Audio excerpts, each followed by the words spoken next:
Bienvenidos chicos y chicas, he visto que hay muchas dudas acerca de las reformas a la Ley de Derechos de Autor de México y por eso he decidido hacer este pequeño video explicando 3 mitos, verdades e incluso mentiras que se han dicho al respecto. Así que comencemos.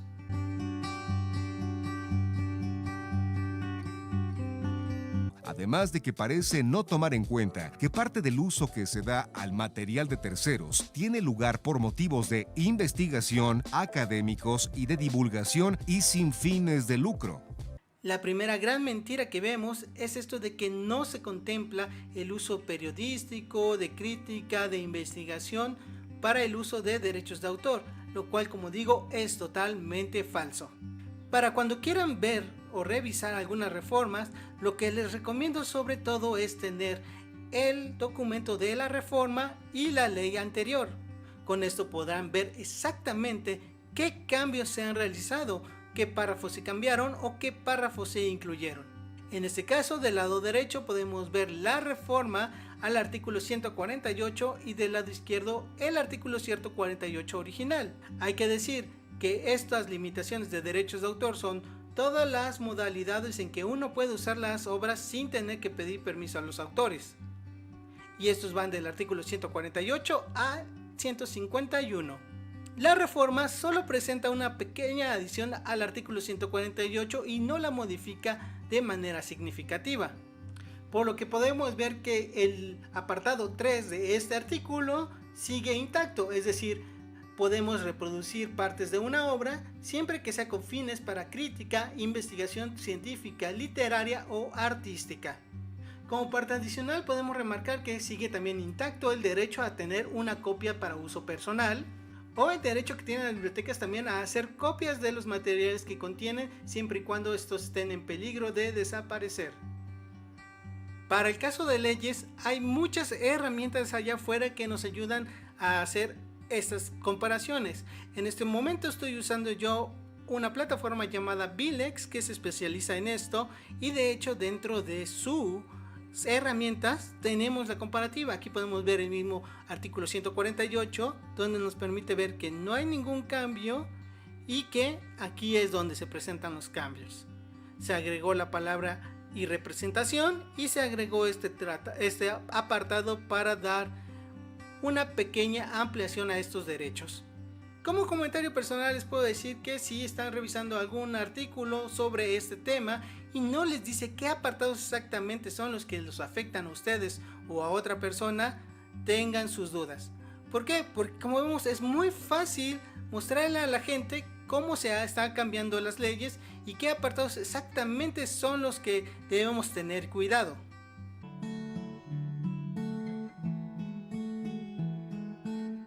El segundo apartado es la censura. Aquí hay un doble filo y quizás la parte más difícil de explicar porque incluye otras cosas afuera de la ley. En principio podemos ver del lado derecho las reformas, es decir, se incluyeron nuevos capítulos 114. Si ven del lado izquierdo solo hay un capítulo 114 y del lado derecho tenemos varios apartados que es 114 bis, tier, quarter, quinquis, sixties, septies, octies, básicamente 8 apartados que están bastante extensos, hay que darles una buena leída. Como digo, aquí tiene un doble filo, pero en general trataré de explicarles por qué puede y no puede haber censura. Los medios se han centrado sobre todo en el poder de las plataformas de quitar su contenido sin un juicio. Esto ya se hace, de hecho solo esta ley le está dando un sustento. Si han subido contenidos a la red, seguramente en algún punto les habrán quitado alguno porque tenía alguna canción o porque usaba alguna imagen que pues no tenemos los derechos de uso. Esto es muy común en YouTube y de hecho la ley se parece mucho al proceso que YouTube maneja para el uso de su copyright. Podría resumir que los apartados 114 son para proteger a las plataformas del uso que le hacen los usuarios, pero a cambio les pide que hagan todo de manera inmediata. Esto lo podemos ver en este apartado donde dice que los proveedores no serán responsables siempre y cuando quiten de manera expedita los contenidos con derechos de autor. Esto incluye dos apartados. Uno, cuando el dueño de los derechos de autor le pida a la plataforma bajar el contenido. O dos, cuando sí es resultado de un juicio o ya sea que se esté llevando a cabo o una resolución de alguno de estos juicios. Pongamos un ejemplo donde esto se ha usado como censura. Hay un mitin donde un político está diciendo un discurso, hace o dice algo donde lo pone en una mala posición y el video se hace viral. Entonces el político le pide a la plataforma que baje el contenido porque viola sus derechos de autor. Esto ha variado muchísimo de país en país, donde la figura pública no tiene derechos de autor sobre sí misma. Es decir, casos por ejemplo donde el gobernador de California en Estados Unidos, Arnold Schwarzenegger, estaba enojado porque hacían muchos muñecos sobre él y él como artista sí tenía derechos de autor sobre su figura, pero la corte decidió que al ser ya político había perdido esos derechos y solo se conservaran los derechos de su figura como personajes. Él como Terminator, él como cierto personaje, ahí sí se conservaba, pero su figura como político ya era libre. ¿Por qué menciono un caso de Estados Unidos? ¿Por qué? Porque estas leyes lo que están tratando es de homologar a los tres países, a Canadá, Estados Unidos y a México. Entonces seguramente veremos poco a poco cómo estas cosas se van resolviendo en los juicios. De hecho, ya ha habido en México algunas sentencias, sobre todo con Twitter, donde un político no te puede bloquear a ti de su Twitter porque su Twitter es una exposición de su gobierno. Entonces tiene que ser libre para todos y por ende esa cuenta de Twitter no puede bloquear a otras. Como vemos, es algo que sigue en camino, está en un área gris, pero todos los juicios han ido bien para usar simplemente el video. Como digo, si al video le incluyes lo que vimos en las limitaciones, le incluyes un trabajo periodístico, le incluyes una crítica, seleccionas ciertas partes, entonces no tendrías ningún problema de derechos de autor. Ahora, esta nueva ley también te da una nueva posibilidad. Y para eso tenemos este artículo 132 Quinquis, perdonen si no lo pronuncio bien, donde dice se impondrá una multa de 1,000 y hasta 20,000 veces el valor diario de una UMA, después les explico qué es una UMA, a quien realice una falsa declaración en un aviso o contraaviso que afecte cualquier parte interesada debido a que un proveedor de servicios en línea se apoye en este aviso para remover, quitar o retirar contenido protegido por esta ley, o haya habilitado contra un contraaviso falso. Es decir, si yo como periodista subo una crítica con el video, sigamos con el ejercicio, subo una crítica con el video de este político haciendo algo incorrecto, aunque él digamos que sí tiene los derechos de autor. Entonces, pero al ser una crítica y un trabajo de investigación periodística, estamos protegidos por la misma ley.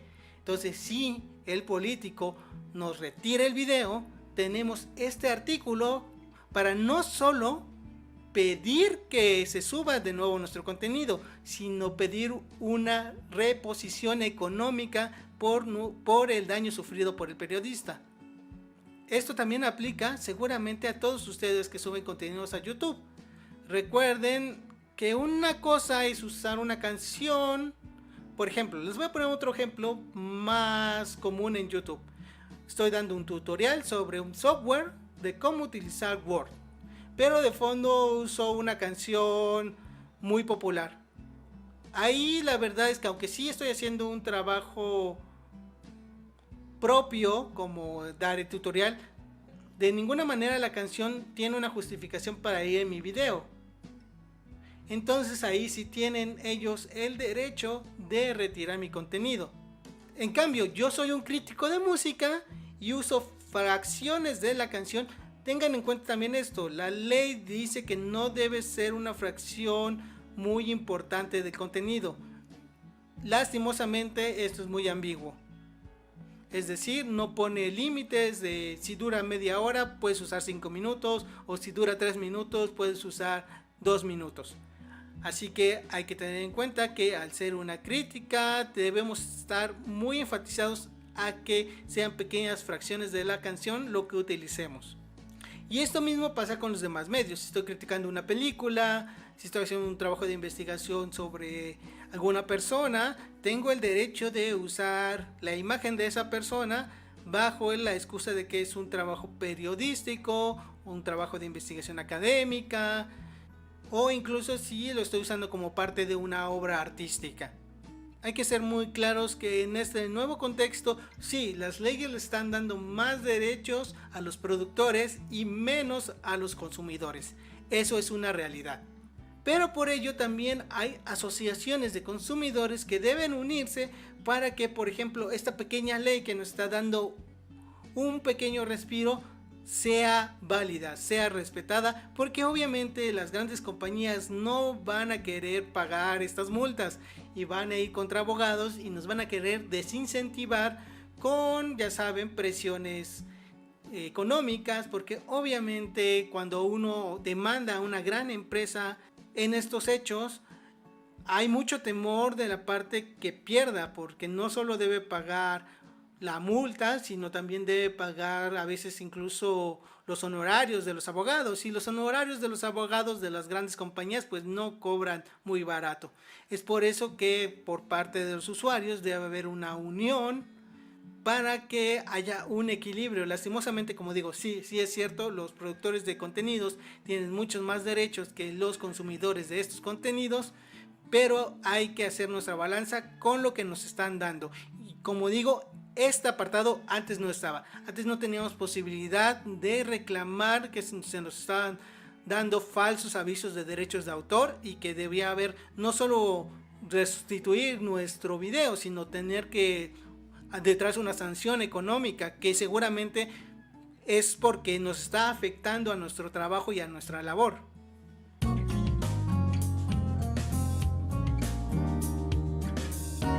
Y el tercer mito que he visto es sobre la reparación o modificación de nuestros dispositivos. Esto realmente, como no vi en ningún apartado de la ley algo específicamente que diga a reparación, modificación de dispositivos, lo que me imagino que los artículos que dicen que va a ser ilegal reparar tus computadoras, tus videoconsolas, se refieren a este apartado de medidas tecnológicas de protección, donde sí dice que se multará a las personas que violen estos de medidas tecnológicas de protección. Esto nuevamente entra en un área gris al igual que el apartado anterior, es decir, va a variar muchísimo de caso en caso. Las medidas de protección aquí nos dicen exactamente a qué se refieren. Se mencionan a las medidas de protección de los derechos de autor, no de todos los dispositivos, no de todos sus componentes, sino aquellos que están ligados a la protección de los derechos de autor.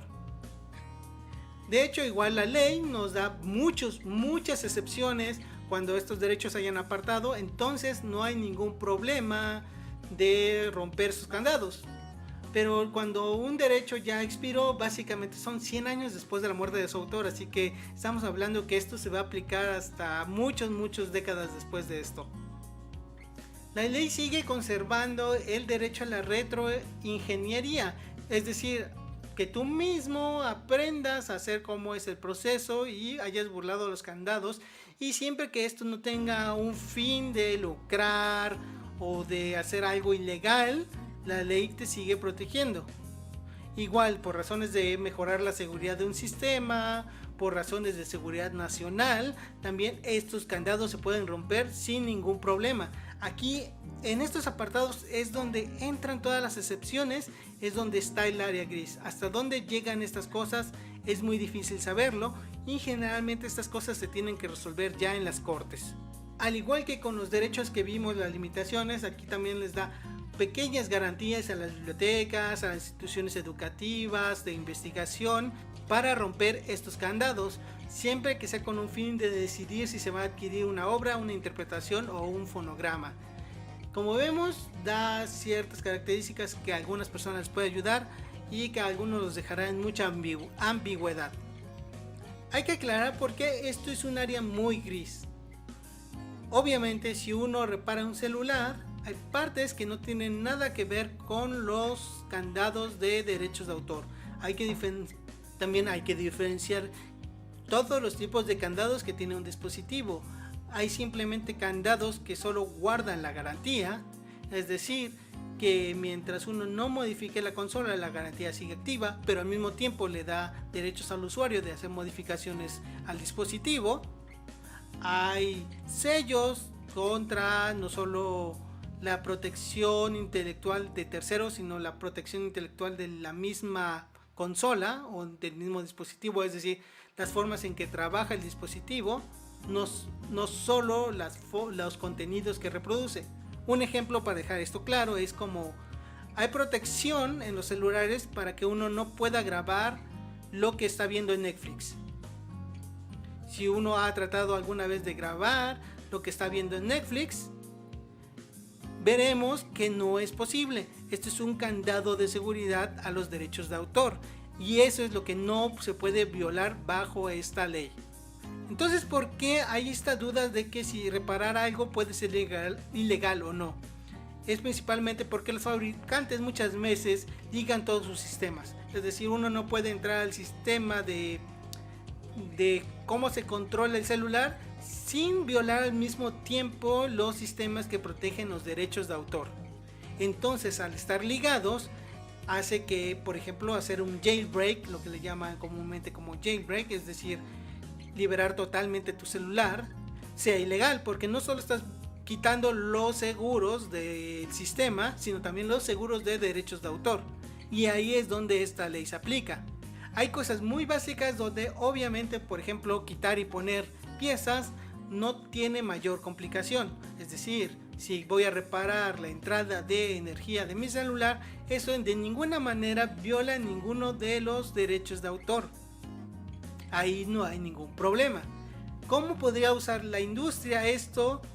Pues podría ser muy malintencionada y los fabricantes podrían hacer esto mismo que hacen a nivel software, es decir, ligar todos los sistemas para que al violar uno se viole también el de derechos de autor y así sea ilegal acceder a los sistemas.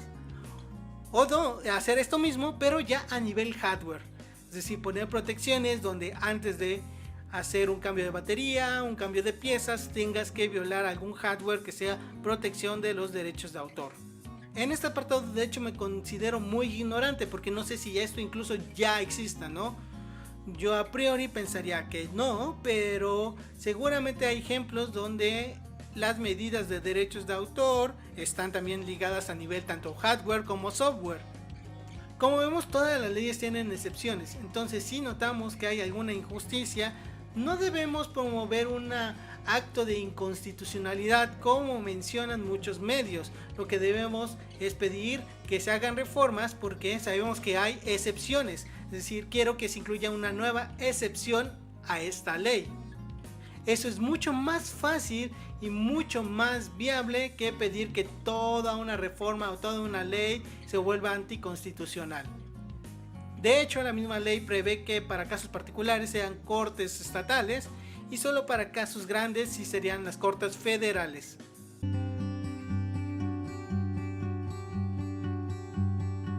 Y eso es todo por este video, espero les haya sido bastante informativo.